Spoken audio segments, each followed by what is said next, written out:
talk. Let's go.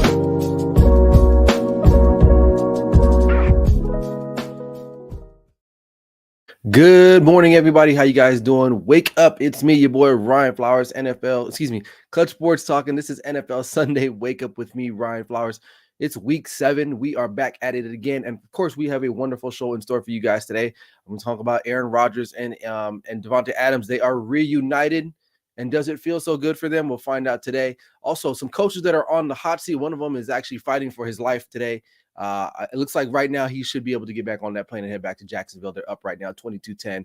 That's Doug Peterson. And then also we're going to jump right into my power rankings for week 7 of the National Football League, and then go over my preview and predictions for all of the games for today and tomorrow, and then close out the show with my clutch picks of the week. So if you love football, you love the NFL, and you need some information, you're in the right place. So sit back and relax and enjoy the show. This is Clutch Sports Talking NFL Sunday. Wake up with me, Ryan Flowers.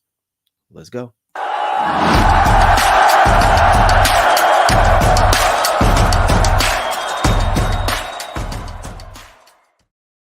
Good morning. Welcome back in, man. Hope you guys are doing all right, man. It's a fabulous Sunday morning. It's sweater weather here where I live at here in Las Vegas. So got to bust out the old hoodies here because it's getting a little cold for us here. But I'm back another week to enjoy this NFL season with you guys. If you guys are first time watching, never seen the show before, appreciate you guys for stopping by.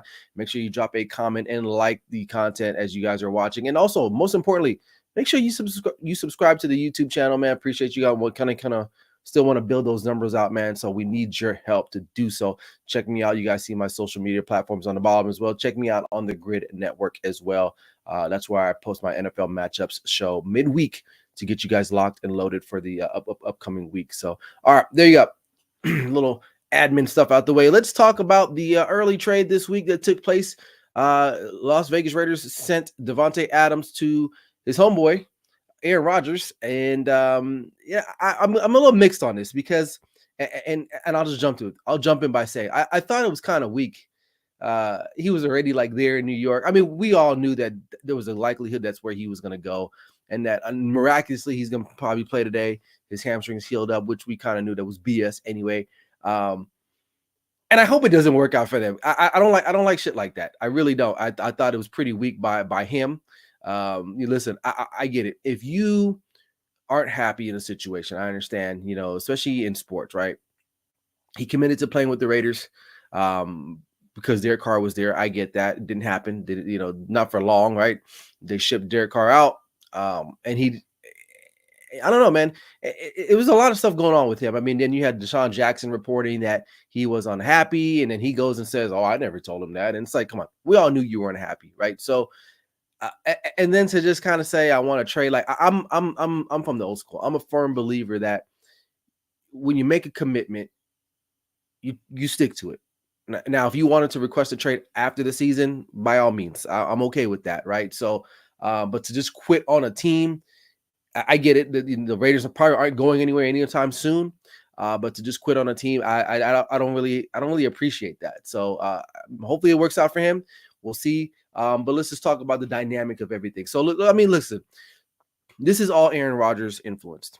Okay, I know he'll downplay it, which what he tends to do. We all know that he had Robert Saleh, at least to a degree, had him fired. Okay, and we know that he kind of fostered this trade. Right, he went up to the brass of the New York Jets and said, "Hey, I want this trade. We got to get it now because I'm Aaron Rodgers and you guys are all in at this point." Right. So, what does this trade do for them? I don't know. Listen, it does really say though that the Jets are all in and they're trying to win. Woody Johnson, Joe Douglas, they are saying, you know what, we are pushing all the chips. And then obviously this morning they worked out a deal with Hassan Reddick. Right, breaking news. Right, if you didn't know, Hassan Reddick will be joining the team here Monday, I believe. So get him getting back in shape, which they can use an edge rusher, right? So, but the Jets are all in at this point, and they literally said, you know what, we're gonna go and make the trade. Now, does it help them? Yeah.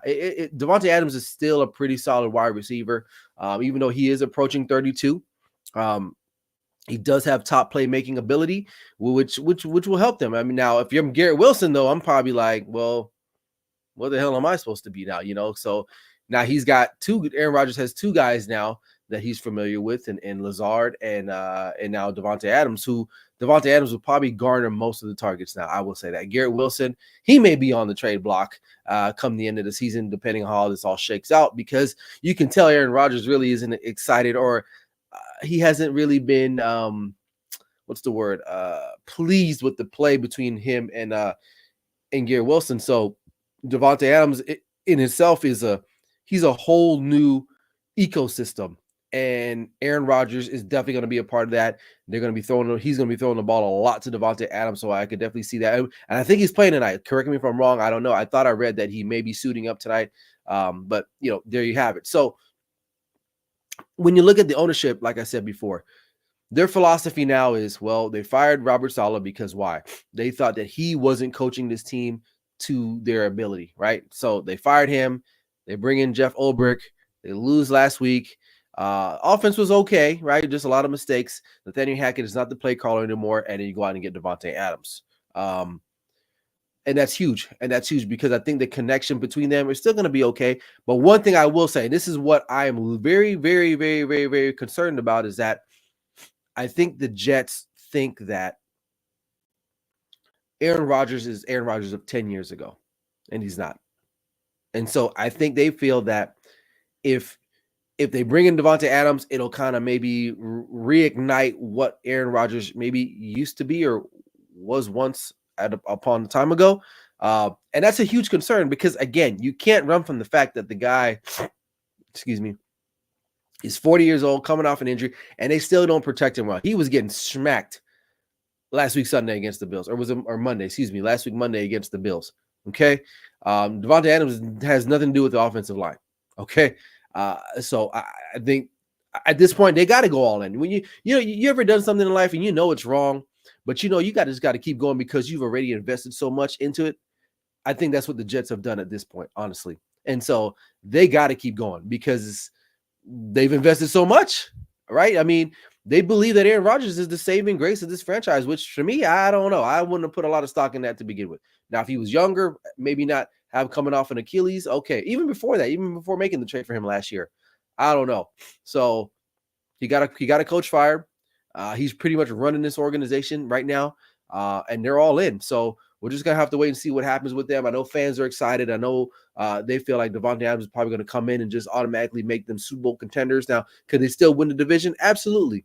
Absolutely. But they had a chance to kind of to make a statement last week, and they didn't against the Buffalo Bills. And the Buffalo Bills still showed them like, hey, they are still the kings of this division.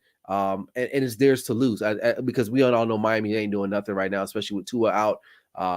And then you got the Jets. And then you got the New England Patriots, who obviously they're in rebuild development mode right now, so they're not even in contention. So it's really just between the Jets and the Bills. But I my money is always going to be with the Bills because that organization has ran a lot better. The Jets are very, very dysfunctional. That's why it's so funny to me. This is why about a week or two ago, I asked a question on social media. Davante Adams, does he really want to win?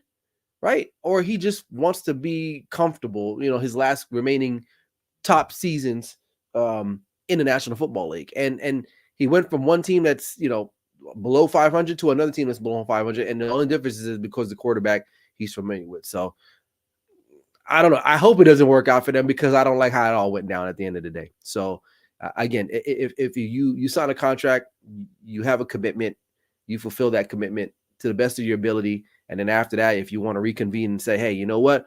It's not working out here. I want to take my talents and move it on somewhere else, then so be it. But to kind of do what he did. And it's weird because you don't ever really hear a lot out from him from Davante Adams. So a little out of character for him. So maybe he just really wasn't happy here in Las Vegas, which I don't care. I'm not a Raiders fan anyway. It's about principle. It's about principle for me. And I just didn't like how that all shaped up. So, all right, good luck to them. All right. We got some coaches on the hot seat. Like I said at the top of the show, we got a coach right now. This guy is fighting for his life. And last time I checked, they were at halftime. I believe it's 22-10. Jacksonville up on New England in another game in London. Honestly, listen, the Jacksonville Jaguars probably just need to move to England. I think they play there more than anybody else, right? I think back-to-back weeks. So I don't know what's going on with that, but the NFL definitely loves having them, which I don't know why. If you want to export uh, the top sport, right? And then you want to kind of bring the best product when you do export. And to me, the Jacksonville Jaguars are not the best product to export, but they're doing that anyway. But anyway, all right, we're going to talk about some coaches that are on the hot seat. Like I said before, Doug Peterson is on that list for sure. But let's talk about some other coaches that are on at least my potential hot seat. I'm going to start with the NFC East because there's two teams in there. I got Nick Sirianni. Now, he's got a winning percentage since he's been there, and definitely playoff big victories, making the Super Bowl. I think that's really kind of what's kept his job up until this point. But the team last year started well, but then it was a crash out towards the end of the season.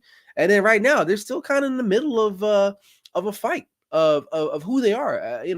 They flipped over their coaching staff. You got two new coordinators, and Kellen Moore and I forgot the other guy, the defensive coordinator. But still, some of the internal issues to me are the biggest problem or the biggest deterrence for Nick Sirianni. The way he handles himself, he kind of handles himself like a douchebag. Honestly, he's not what you expect of an NFL head coach. And like I said before, I think there's problems with him and the quarterback and Jalen Hurts. Now he's come out and said, and I think Jalen Hurts just tried to come out and say like, that's cool, like whatever, but there's still something underlying there. And you can't have that, especially with the head coach and quarterback relationship. Like I said, the only thing that's keeping him alive right now is that he's had a pretty solid playoff history, with this franchise. Like I said, I think making a Super Bowl a couple years ago and losing to the Chiefs is really keeping this guy employed. Because other than that, I mean, what has he really done? Honestly, nothing. Now, like I said before, he does have a winning percentage. But Vic Fangio, thank you, Patrick. I couldn't remember the guy's name. So they've turned over everything. This is twice now. They've turned over the coaching staff now, and things are still not as consistent maybe as they want it to be. So he's definitely on the coach's hot seat. I think if they underperform, right, and remain inconsistent, he's out of there. Philly's not playing around with that, right? You saw how fast they got Doug Peterson up out of there, and that's after he won a Super Bowl. Okay, it was like 2 years after he was gone, I think, something like that. So another guy in the NFC, Mike McCarthy. Cowboys are 3-3 right now. Look, I'll say this about Mike McCarthy. I don't think he's a bad coach. I just think the situation that he's in with Dallas, no one can overcome that. We all saw what happened with Jerry Jones this week on the radio with the 103.5. I think the fan out there in Dallas, Fort Worth, Texas. The owner is so far gone. Honestly, Jerry Jones has no concept of reality. And Mike McCarthy just happens to be a casualty of collateral damage at the end of the day. Like, I don't think he's a bad coach. Should he be a head coach? Maybe. I think he still could be. And a lot of people may disagree with me. But listen, anyone that coaches, plays in Dallas, you're not in charge. And I think that's the biggest problem is I don't think Mike McCarthy can really make any real decision because Jerry Jones has final say. And it's his team. He's the GM. But he's definitely on the hot seat, right? I mean, this team is not performing well. The defense is shit. Excuse my language. It's terrible. Mike Zimmer did not do anything to improve this defense. Obviously, it does involve the players and the personnel, but this defense has definitely regressed versus the last couple of years that they've had on defense with Dan Quinn, who we're seeing in Washington. He's doing a fantastic job, but I'm pretty sure he's empowered to make decisions there. And Mike McCarthy is just literally a puppet there in front of Jerry Jones to lead his circus. So unlike Nick Sirianni and some of these other guys, I think Mike McCarthy can still coach, but he's just a lame duck because he can't make any decisions. And this team is definitely heading for a losing situation. They're on a bye this week, and they hope they come back next week on the road with, I believe it's the San Francisco 49ers, and then another couple stretch of games against playoff bound teams or teams that have been in the playoffs recently. So it doesn't look good for them. Another guy, Dennis Allen, which this guy's lucky too. I mean, I'll give him credit. First couple weeks of the season after they stomped out the Cowboys, they even had me drinking the Kool-Aid. I thought that the Saints were going to be for real, and they're not. I mean, they lost at home on Thursday night against Denver, and it wasn't even pretty. I mean, I know I get it. They're starting a rookie quarterback, Spencer Rattler, aka the Patrick Mahomes lookalike for the AME movie about Patrick Mahomes, but still, what happened to the offense? I get it. Derek Carr's out, but still, man, I don't know what's going on with this team. But the defense is terrible. And they're sinking, and they're sinking fast. They're taking on water faster than they can get it out. So Dennis Allen, I think he's done. I think honestly he could be another coach that gets fired midseason if they continue to lose. And thanks, Patrick. He said that they haven't won a game since week 2.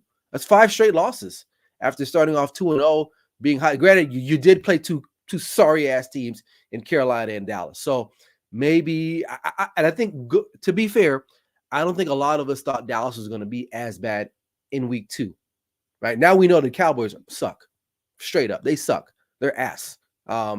So maybe those first 2 games, or at least the one game in week 2, it maybe disguised the fact that the Saints really aren't a good team. And I kind of figured that about them, but then I was like, well, damn, man, they're scoring crazy. Like, what's going on over there? But it could have been the level of competition. But Dennis Allen, I believe he's gone. Especially if they continue to lose, he's out. Kevin Stefanski. This is a weird one because I think he is a good coach. And I think if he does get fired, he'll land on his feet somewhere else. The problem, kind of like Mike McCarthy in a sense, well, you know, the only difference is that I feel like the Browns are just a cursed organization, right? Kevin Stefanski, they're 1-5 this year. Honestly, they haven't had any real major success since a couple of years ago when I believe, was it the AFC Conference Championship game against the Chiefs? Was it the Conference Championship or was it the division? I can't remember, but they were close to winning that game, right? And I think that's the last time they've had any real like postseason success.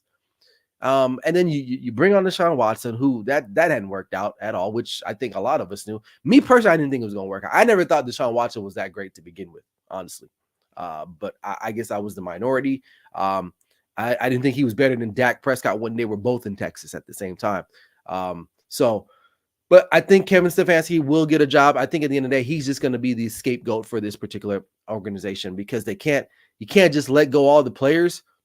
So you got to get rid of the coach. So if I'm him, I would probably just play it cool, do what you can. I think if you're interviewing next season for some teams, they're going to look at the situation and be like, well, like I think, like I said, you're a good coach. Like it was just more of a situational. So he'd probably be glad to get fired by the Browns today, honestly. I mean, honestly, I probably would too.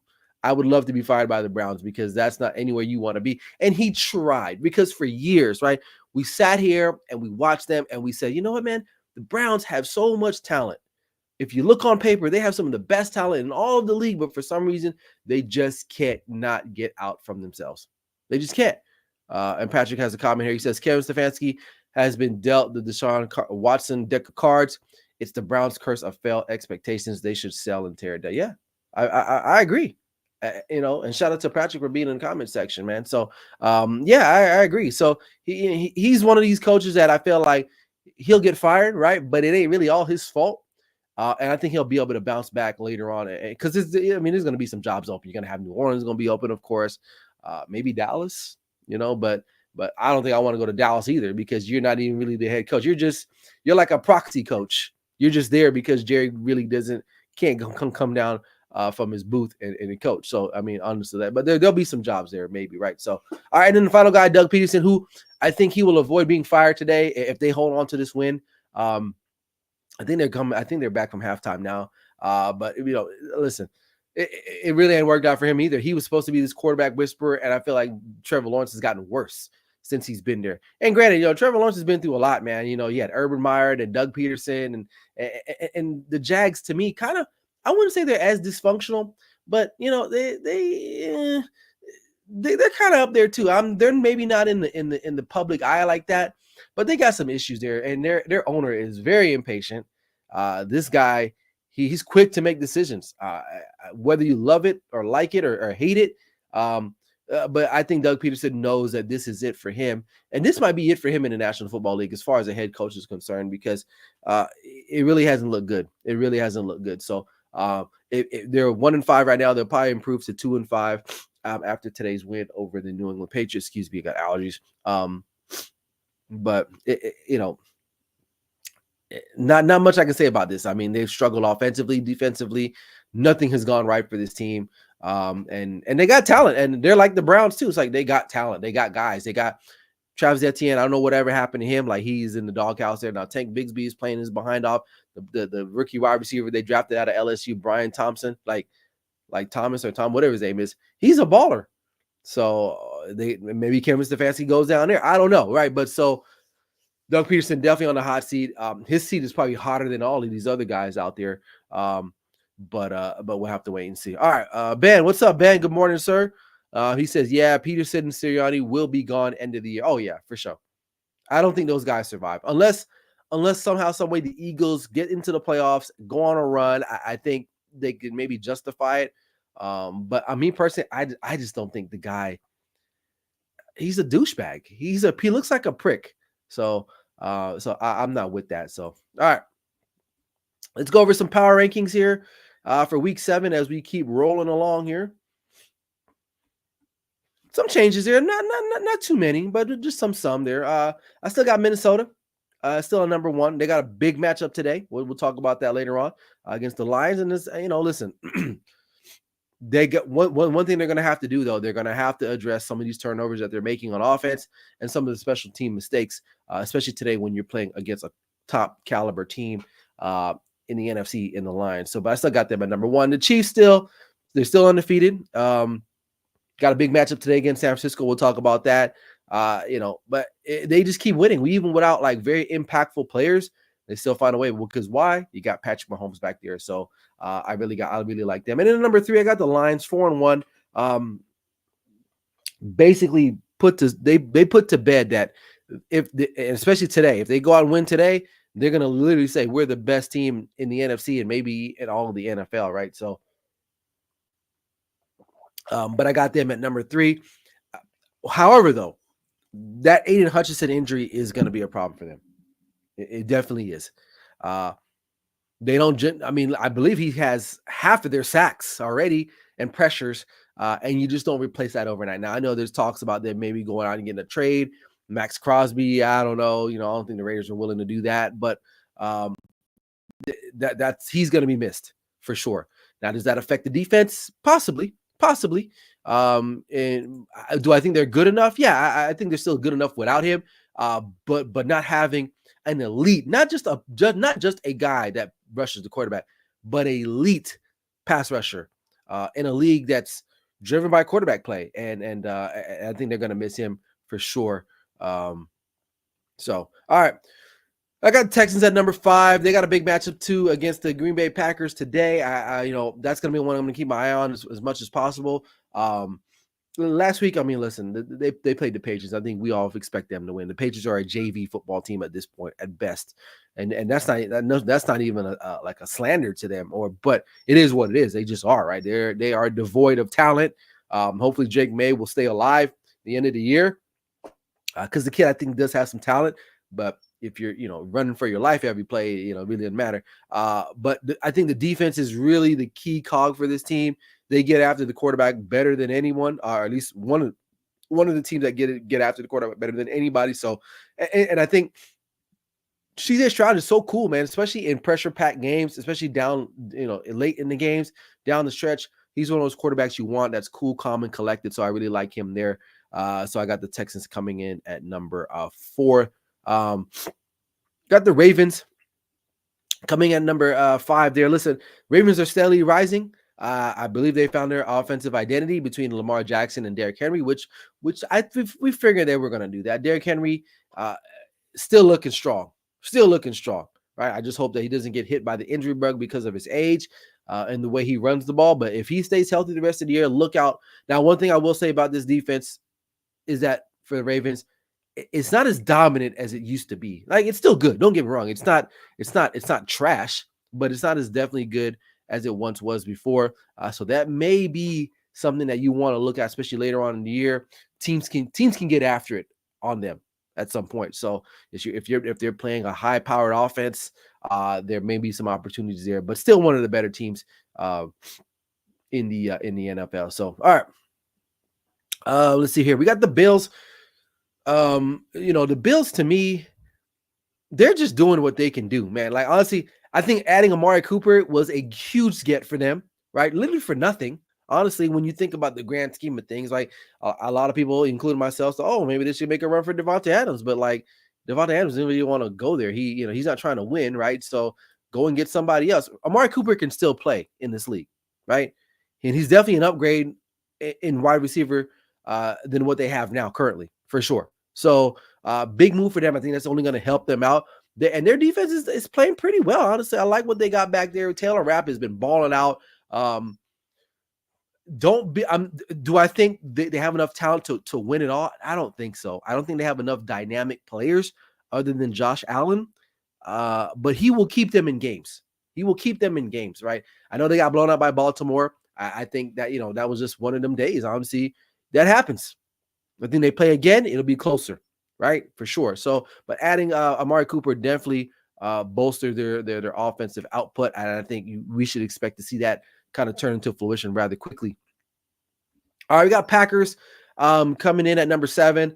Listen, they need one thing. My only concern with the Packers is that lately they've been starting slow.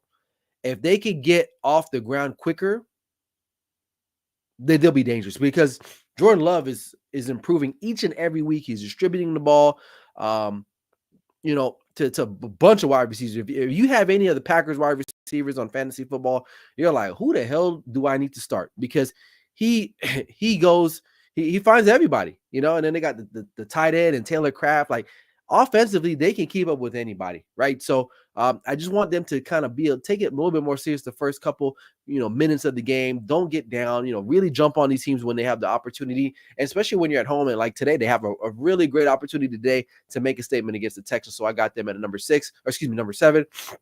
Then number 8, I got the Commanders. Offensively, one of the best offenses in the league statistically, but defensively, still some improvement. I think the biggest problem for them is the cornerback play. They don't have a really solid secondary. So if you have a pretty potent passing offense, you can exploit that, right? And I believe they just lost one of their better defensive tackle or defensive players today.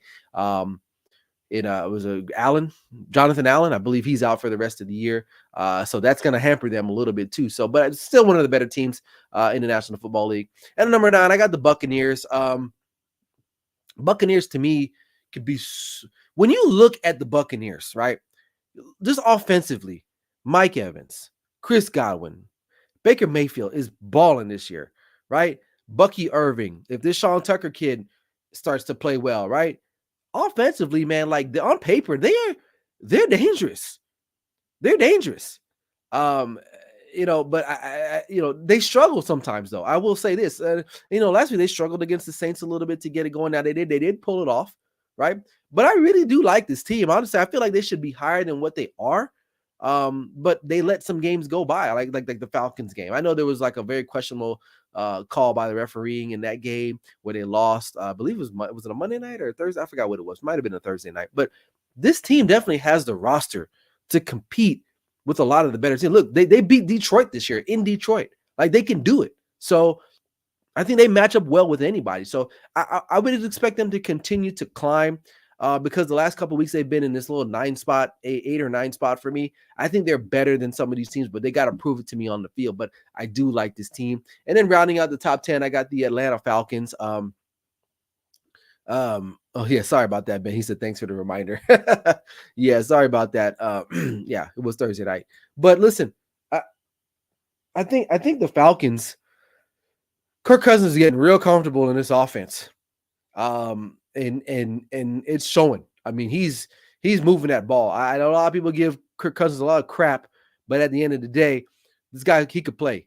He could play. And they have so many weapons they can beat you with. I mean, outside, inside, Drake London, Ray McLeod, Kyle Pitts, Bijan Robinson, Tyler Algier, Darnell Mooney. The list goes on and on and on and on and on. So, but they got to be consistent, kind of like Tampa Bay Buccaneers, and they're both sitting at 4-2, battling for that NFC South, which I think, it's going to come down probably to the last week between these two teams. So, but definitely I like what the Falcons are doing. And there you have, those are my power rankings for week 7. Let's go back and look at some comments here. I'm sorry, I'm struggling today with these damn allergies. Let me get a swig of water here.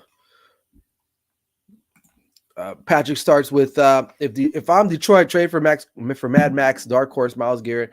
Yeah, I think in if we were like playing like Madden, yeah, you want to, but I don't think Myles Garrett's not going anywhere. I don't think he's a key cog there. And same thing with Max Crosby. I don't think the Raiders are going to want to get rid of him. Should they? Probably, maybe. Maybe after the season, see where they are, maybe try to go get some draft picks for him and give him an opportunity to win somewhere. But I don't see them doing that right now mid-season. Ben says, only worry for the Texans today is the injuries for the defense. Yes, they are missing their middle linebacker in what's his name? Al-Shahir. Yeah, I know he's out today. That's a big injury for them. So I still think they can get past the Packers today, though. Question. He says, Patrick asks, what happens to Seattle? Started 3-0, haven't won a game since competition, just an average team. You know what? I think a lot of us were fooled early on by Seattle because of their schedule. They didn't really play anybody tough. They had the Patriots early. They had Denver early when they were kind of struggling a little bit before Denver kind of went on this little stretch here. And when they played tougher teams, obviously they don't win, right? They lost to the Giants a couple weeks ago at home, which a game they probably should have had. It's they have a talented roster. I just don't know what their real issue is. Like turnovers is a big thing for them too. Penalties. I don't know. I don't know, but yeah, it's like what happened to them, right? Patrick talking about Dallas gave up Coop for a bag of peanuts and Cleveland got more. Yeah, oh, absolutely. I believe the Cowboys traded him for a 5th rounder and the Browns traded him for a 3rd rounder. And Jerry Jones still thinks he's a great GM. Make that make sense, right? So, and as Patrick says, they got traded for a bag of peanuts. Absolutely. All right, what's up, Bryson from the Carving Up podcast? He says Houston and Green Bay are almost identical to one another in opposite conferences. Yeah, two great young quarterbacks, stacked offense and defense that are better than what is advertised. This should be a fun game for sure. I love Houston's defense. I love the way they get after the quarterback. Like it's pressure, so it's pressure.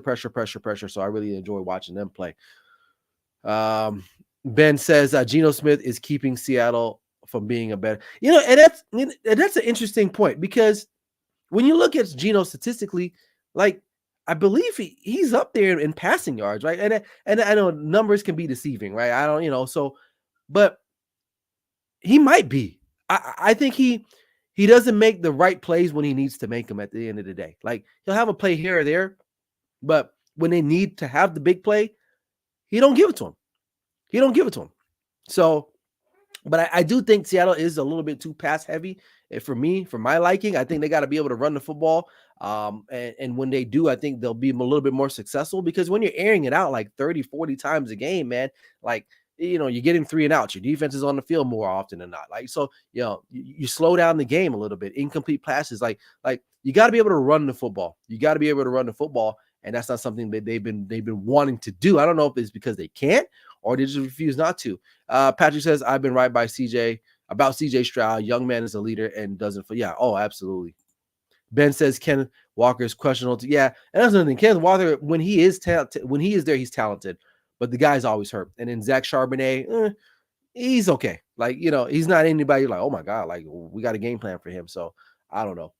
All right. Moving on. Let's take a look at some can't talk. Let's look at some predictions and previews for each of the day's game. Obviously, the Thursday night game took place already between the Saints and the Broncos. I whiffed on that one. I really thought the Saints would be ready for that one, but they got smoked.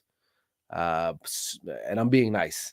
Okay. But let's talk about some games that haven't gone down yet. Obviously, I think right now, who's winning that game in London? Is Jacksonville Jaguars still winning that game? It was 22-10 last time I saw it at halftime, so I would assume they're probably going into the 4th or late 3rd quarter. But let's talk about the other games that haven't started yet. Let's break down the Seattle and Atlanta game.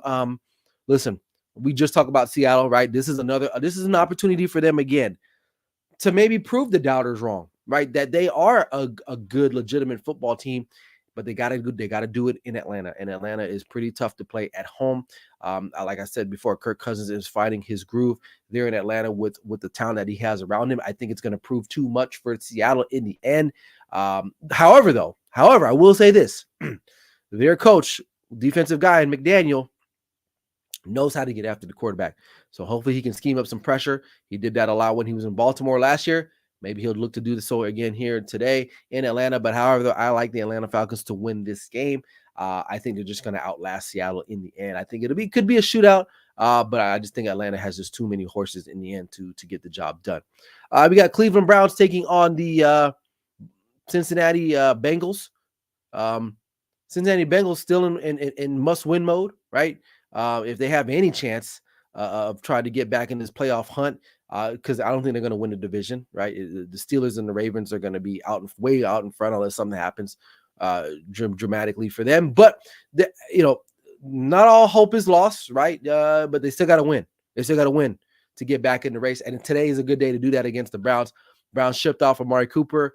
Deshaun Watson still not the answer there.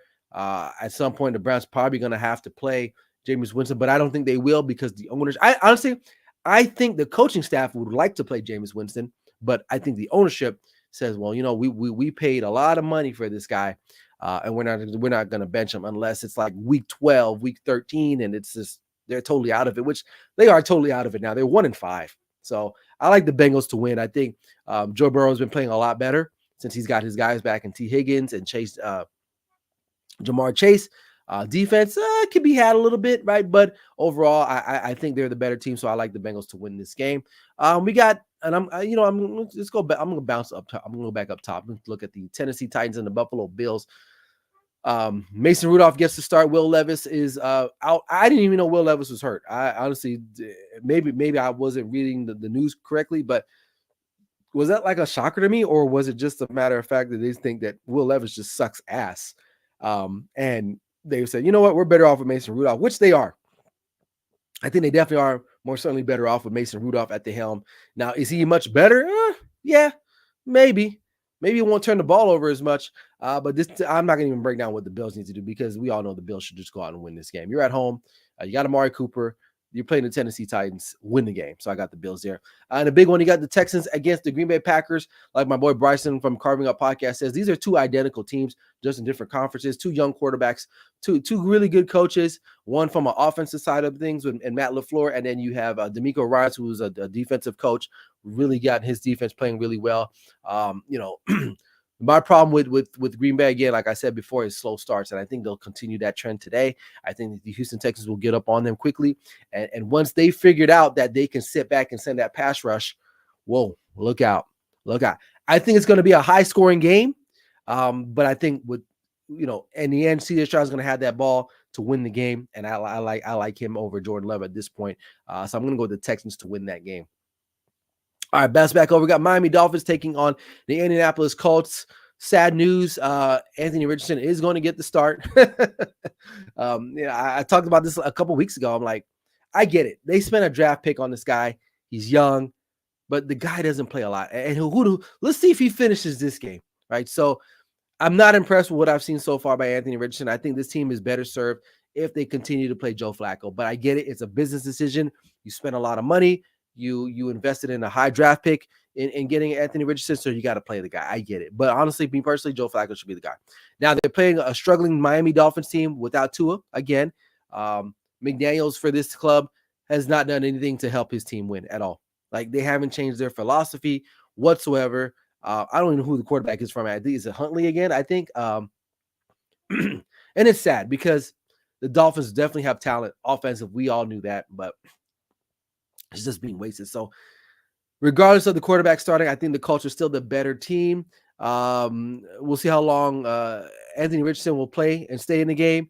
If he doesn't get hurt again, and Joe Flacco, honestly, it'd be better if he does, and Joe Flacco comes in and wins the game for them anyway. So, but I'm taking the Colts here. Big matchup here. We got the NFC, the two of the Titans in the NFC right now. Who would have thought? Hold up. Who would have thought in a million years we'd be saying that between the Detroit Lions and the Minnesota Vikings? And that's what we got today. This is a big matchup. It's still early in the season. Obviously, I know it's week 7, but we still got a long ways to go, about 12 more weeks, if I'm not mistaken. But this is one of those games where if you're looking to assert yourself in the running of who's a contender, who's a pretender, who's king of the hill, this is that type of game for sure. So Lions coming off a really big win last week in Dallas, Minnesota on a bye week. So they've had time to prepare and heal. I'm taking the Vikings. I'm taking the Vikings. I know a lot of people are loving the Lions, and I like the Lions too. I think they're a great team. By no means, by me picking the Minnesota Vikings today, it's not a shot at the Lions. It's not saying that they can't win it all later on. I think they still can. I think they have the roster to do it. Now, if this game was in Detroit, I'm going with the Lions. But I feel like Minnesota at home, it's a tough place to play. No Aiden Hutchinson. Who's going to get after the quarterback? Sam Darnold will have some time back there to throw. They'll run the football. They'll play defense very well. And I like Minnesota at home in a close one to win against the Lions. So, but it's not an indictment on the Detroit Lions. I'm not picking them because I'm trying to hate on them. I just think I'm looking at it from a matchup perspective, and I just like Minnesota today and today only. So we'll see. All right. Battle of the once was the Battle of LA, right? Both teams played in the LA area, but now now the Raiders play here in Las Vegas where I live. The Rams came back and now they're in LA, but they're at home taking on the Las Vegas Raiders. Raiders all week, they traded away Davante Adams, so they got rid of that cloud, but still questions are being asked how it's like. And then now Max Crosby's getting in the mix. Media is asking him like, well, what's going on? Do you want to stay? Do you want to be a Raider? Yada, yada, yada. Listen, the Raiders offense, and I mean, the roster is not good at all, man. I'm just going to be flat out. I mean, I don't cheer for this team, but I hear it a lot on the radio. So I would like to think I'm not an expert on the Raiders football, but I know a lot about it, right? Because proximity, the facilities right down the street from where I live, I drive by it all the time, see some of the guys in the grocery store. So, I'm not saying I talk to these guys, but it's still like, I know about the club because I'm just here. Right. So listen, I never thought they should have hired AP. If Jim Harbaugh was on the block, you should have paid him and get him, right? And then they never address the quarterback situation. They're finding that out now. Some people are in the majority that think that Aiden O'Connell could play. I don't know. Like, granted, he did finish 5-5 last year as a starter, right, when he took over for Derek Carr. But I don't know if it was enough, to be honest with you. And then you go and get Gardner Minshew, who's been a journeyman. They can't run the football. The defense is not good, other than Max Crosby. I'll take that back. They got some stand-up guys like Max Crosby, Spillane, the middle linebacker there. They got some guys, right? The drafting of Tyree Wilson was a disaster. I don't even know if the guy's even playing. I don't even know. He was an edge rusher that was supposed to be a compliment to Max Crosby from Texas Tech. I don't know where the hell happened to that guy. But they can't score. They can't run the football. They can't play defense. And I'm taking the Rams today. As simple as I'm taking the Rams today. Matthew Stafford. Now, Cooper Kupp was supposed to come back today. I'm reading now he's not going to be, maybe not play today. I think they're going to hold him out for one more week. And that's so crazy because the Rams think like, you know what? We're playing the Raiders. We can hold you out for one more week. That way we play somebody better next week where we can use you. That's basically what they're saying. So Rams are a better coach, better quarterback. Now, they still got their own issues in their own regard, but I think they're just better than the Raiders at this point. So I'm taking the Rams in this one. All right, we got a Super Bowl. Let me bounce back over. I take that back. Let's go. Let's look at the Jets and the Giants and the Eagles. Giants coming off of a pretty tough loss. Last time we saw them, I believe it was it Sunday Night Football? Yeah, Sunday Night Football against the Bengals. Eagles coming off of a lackluster win against the Browns, only managing to win by 4. Listen, a lot of people like the Eagles in this matchup. I don't. I think the internal problems with Nick Sirianni, it definitely emanates throughout that building. And this team is very inconsistent. Jalen Hurts has not been what we thought he was going to be when he was making a run for the MVP a couple years ago when they made that run towards the Super Bowl. Honestly, their best player right now on offense is Saquon Barkley, so they need to feed him. Now, the Giants, on their own regard, they're getting better. They're still a young team. I think they're being held back a little bit by quarterback play. But I will say this, Daniel Jones isn't all that bad. He could be better. Hopefully they get back Malik Neighbors today. I don't know. I haven't read anything about that, him being inactive. But if they can get him back today, the Giants have a young team. I think the future is bright for them as long as they can get the quarterback situation corrected here in the near future. I think Brian Daboll is doing a fantastic job. But I like the Giants at home. I think there's too much to overcome for Philly. I know they're the favorite, but I like New York to win this game and get the win. All right, we got the Panthers and the Washington Commanders. This one, listen, the Panthers are not a great team. Andy Dalton's doing all he can do. This is a game that if Washington wants to be considered a serious team, you got to win games like this. This should be a layup for them.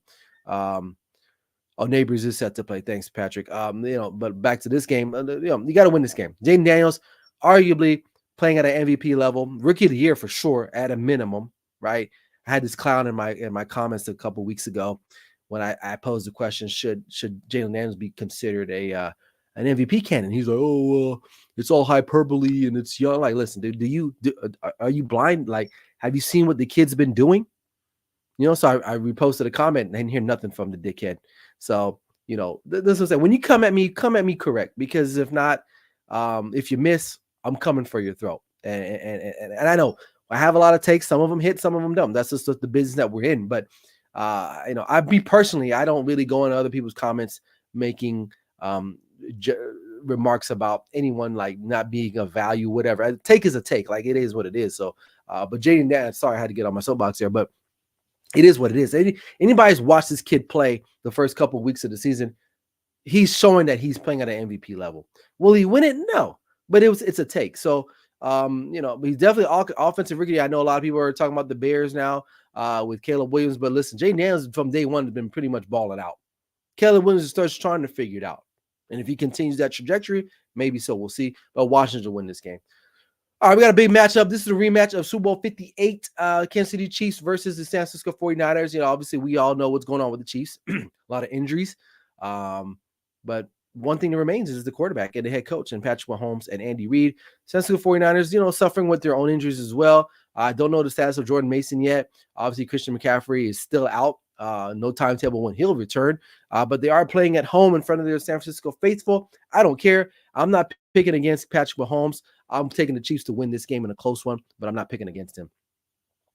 Then we got Sunday Night Football. This is a big one now because the trade of Davante Adams to New York. Now, I believe Russell Wilson's getting the start. Correct me if I'm wrong. Is he starting the quarterback today? I think I read that, which is ironic to me. I heard Mike Tomlin talk about this all week.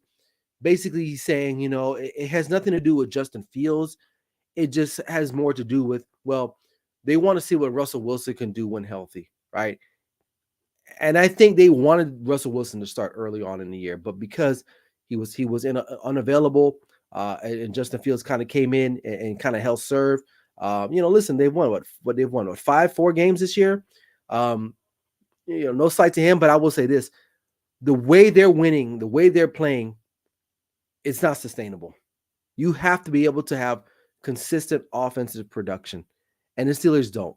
And I think they're looking for that with Russell Wilson because why? He's a better thrower of the football. What Justin Fields does is this, first reason there, I'm taking off and running. Like, that's not sustainable in the National Football League. Maybe back in college and high school, you can get away with that. But where the big boys play, you can't do that.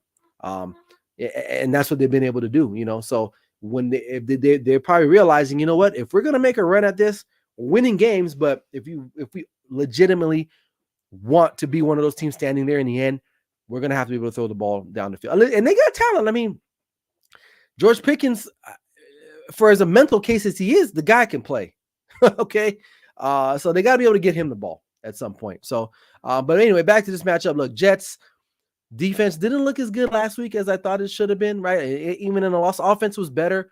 I think there's going to be a lot of fanfare, but however, I'm going to take the Steelers because I think they're going to be able to get after Aaron Rodgers tonight.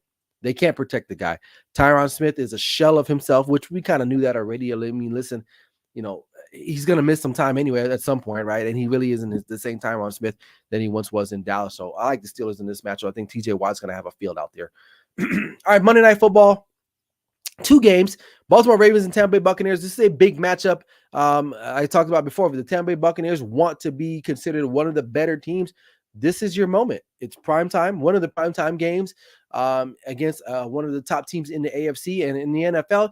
You got to take care of business. You got to take care of business at home. However, though, I still think that the Ravens are going to just pound them into submission.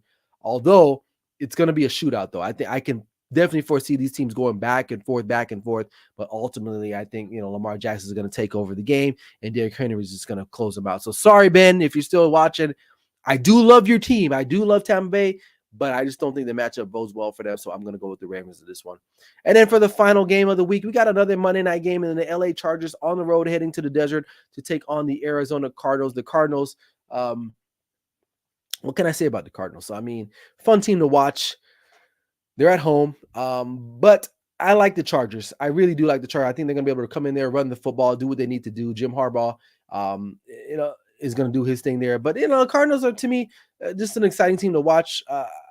But I don't know if they figured out what they are. And Marvin Harrison Jr. might be out too as well. So we'll have to wait and see. So, all right, there you have it. Those are the my previews and predictions of the week. And before we wrap up out here, show you guys my there I am. Clutch picks of the week. I got Minnesota, Kansas City, and the Texans and Steelers to round out my clutch picks of the week. So got some road some underdogs here, some road dogs too. So I'm pulling out all the stops here. We're going to see what's happening today. So there you go. There you have it. So all right. All right, well, that's all the time I have for today, man. Appreciate you guys for being in the comment section. Sorry I couldn't get to all the comments today, but because I'm on I got to get out of here. I got some things to do, but I appreciate you guys for stopping by. Make sure if you haven't already, subscribe to the YouTube channel. Be on the lookout for my next video next week, Wednesday, for my NFL matchup. So exclusively on the Grid Network. So if you haven't subscribed to the Grid Network, what are you doing? Get over there now. So other than that, that's all I got, man. Appreciate you guys for stopping by. Until next week for NFL Sunday Wake Up with me, Ryan Flowers. Like I always say, never settle till the work is done. We'll see you guys next week. Peace. Enjoy the rest of the day.